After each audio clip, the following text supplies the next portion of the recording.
Esse vídeo faz parte da playlist de Introdução à Economia e o livro-texto base que eu estou usando para construir essa playlist, porque eu estou construindo ela bem devagar aos poucos, com um vídeo semanal e inclusive vídeos sem edição, porque se eu tivesse que editar o vídeo eu não conseguiria postar aqui no YouTube, então posto assim mesmo, com gravação sem cortes, do jeito que eu faço, inclusive fazendo a leitura do livro. O roteiro aqui do vídeo, na verdade, é o próprio livro. Então, esse aqui é o livro-texto dessa playlist. O livro do Mankiw ou do Menkiw, enfim, do jeito que você quiser falar. O link dele está na descrição, Introdução à Economia. Esse foi um livro que eu utilizei na matéria de Introdução à Economia, que eu tive lá em 2018, bem no início da faculdade.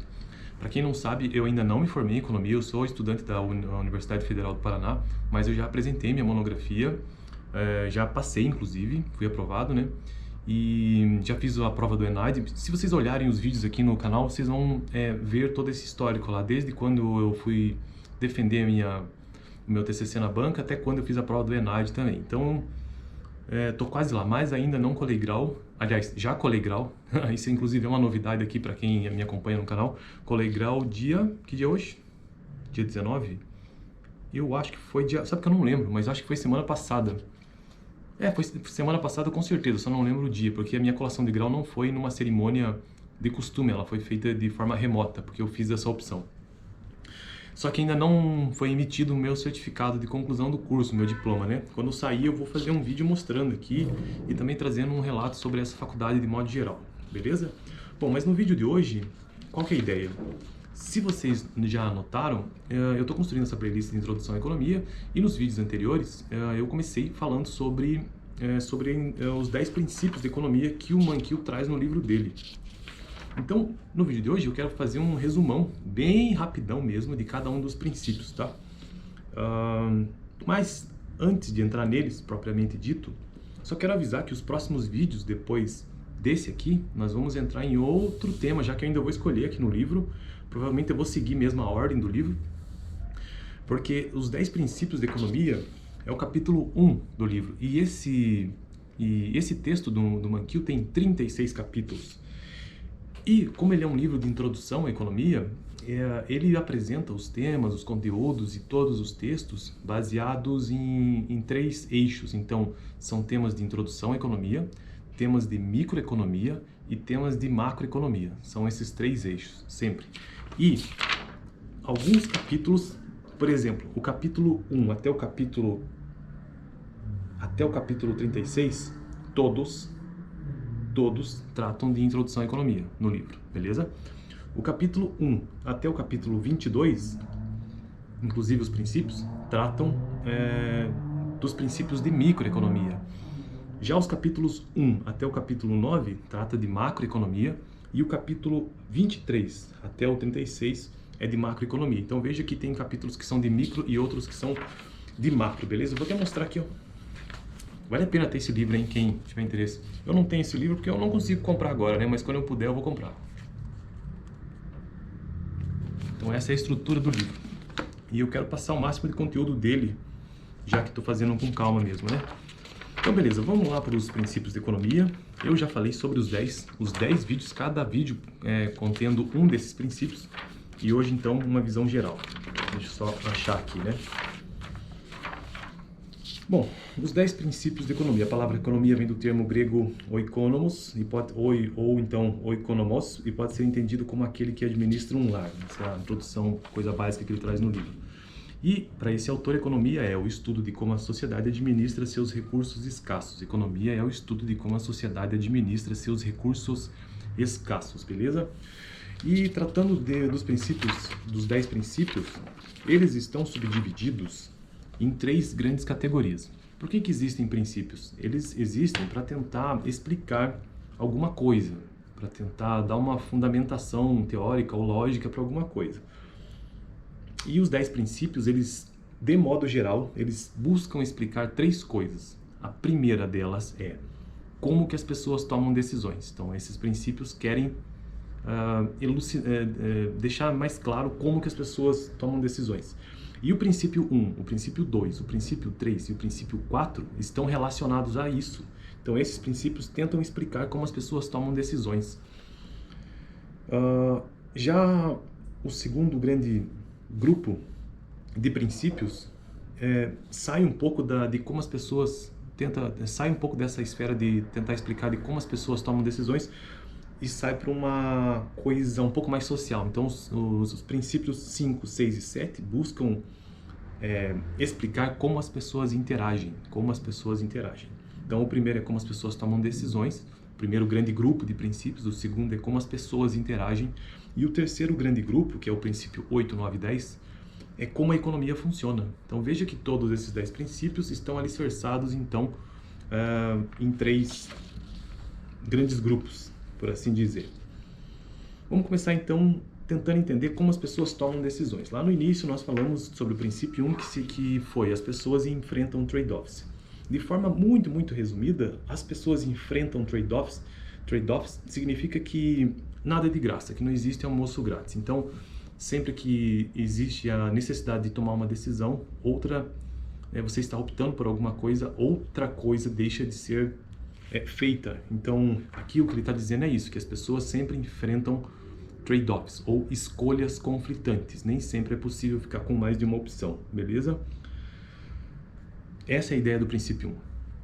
Lembrando que o princípio 1, princípio 2, o princípio 3 e o princípio 4 trata ou buscam explicar como as pessoas tomam decisões. O princípio 2 é o custo de alguma coisa é aquilo que você desiste para obtê-la. Então, nada mais é do que o custo de oportunidade. Por exemplo, vamos voltar ao princípio 1. As pessoas enfrentam trade-offs. Já disse isso, ou seja, escolhas conflitantes. Elas têm que escolher entre A e B. Mas, ao mesmo tempo que ela escolhe por A e não por B, ela está abrindo mão de não ter B. E esse abrir mão de não ter B é o que explica o princípio 2, porque ele está deixando de ter o resultado da escolha no item B. E essa diferença é o custo de oportunidade. Para ter o A, ele teve que abrir mão de ter B, e o que aquele produto B ou aquele item B traria de benefícios. O princípio 3, as pessoas racionais pensam na margem. Esse princípio traz aquela ideia da lógica do raciocínio marginal, de que as pessoas sempre ficam naquele limiar, né, entre o custo e o benefício. Eu vou usar aqui esses termos, tá? Porque senão não vai dar tempo de eu falar sobre todos os princípios, né? Ou seja, a mudança marginal é um pequeno ajuste incremental num plano de ação. Então, ele está ali, ele vai utilizando um certo produto, ou a pessoa quando estamos falando da decisão pessoal de alguém, né? Então, ele está fazendo determinada ação e até que chega um momento que ele começa a perceber que ou há custo ou há benefício.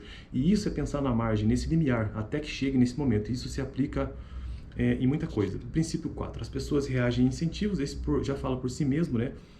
O que é um incentivo? Algo que induz a pessoa a agir. O princípio 5, então veja bem, esses 4 princípios são sobre o quê? Sobre como as pessoas tomam decisões. Princípio 5, 6 e 7, como as pessoas interagem. Vamos a eles. Princípio 5, o comércio pode ser bom para todos. Bom, resumindo, esse princípio é aquela ideia de que viver isolado é menos benéfico do que viver em grupo. Seria essa a ideia. Então, o comércio traz essa ideia de que se você comercializa apenas num grupo muito pequeno, ou então isolado do resto do mundo, ou isolado de todo mundo, isso não é tão benéfico. Enquanto que se houver comércio, isso sim pode ser bom para todos, porque uma pessoa pode ser muito boa em produzir algo, enquanto que ela não é tão boa em produzir outra coisa, mas outra pessoa é capaz de produzir melhor determinado bem. Então essa é a ideia, o comércio pode ser bom para todos, porque as pessoas não são boas em tudo, né? Princípio 6, os mercados são geralmente uma boa maneira de organizar a atividade econômica. Aqui nesse princípio, ele está basicamente dizendo que existe duas maneiras básicas de se enxergar a economia, quando existe um planejador central, que é um exemplo, vamos pegar um exemplo bem prático aqui, por exemplo, o comunismo tem um planejador central, e vamos pegar uma economia de mercado bem ampla, por exemplo, dos Estados Unidos, que é uma economia de mercado, ou seja, ele está comparando que as decisões de mercado são melhores do que a de um planejador central, é isso. Princípio 7, às vezes os governos podem melhorar os resultados dos mercados. Então, ao mesmo tempo que ele diz que um planejador central não é interessante, os mercados são melhores, mas o governo sim pode ajudar a melhorar os resultados de mercado. Porque ele tem o Estado pode colocar legislações para impedir que falhas de mercado ocorram, então sejam atenuadas ou reduzidas. Por exemplo, a externalidade, né? E mesmo o poder de mercado de muitas corporações, o Estado pode intervir nisso. Então, esses princípios 5, 6 e o 7 tentam explicar como as pessoas interagem. Agora vamos aos 3 últimos. Como a economia funciona, o princípio 8. O padrão de vida de um país depende de sua capacidade de produzir bens e serviços. E esse princípio, resumindo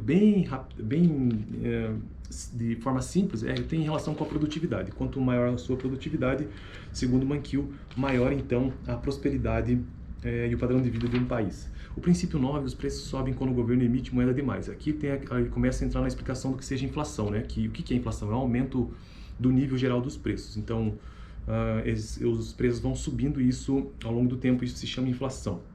E na explicação do Mankiw, quando o governo emite moeda demais, a tendência é que a inflação suba. Isso por quê? Porque se tem mais moeda no mercado circulando, disponível para as pessoas, aquela moeda tende a ter menos valor. Por exemplo, vamos pegar o exemplo da água. Não sei, se você tem água para todo lado, em todo lugar, o valor dela não é tão grande. Mas se você está num lugar onde não existe água, então o preço daquela água é muito alto. E por aí vai.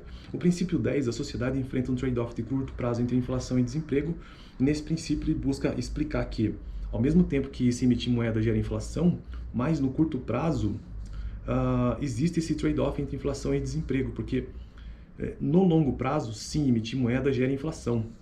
Mas se ele não emite a moeda, ele pode causar desemprego. Então ele coloca essa dicotomia entre inflação e nível de emprego. Beleza? Então no próximo vídeo vou começar a falar sobre o capítulo 2, pensando como um economista. Valeu!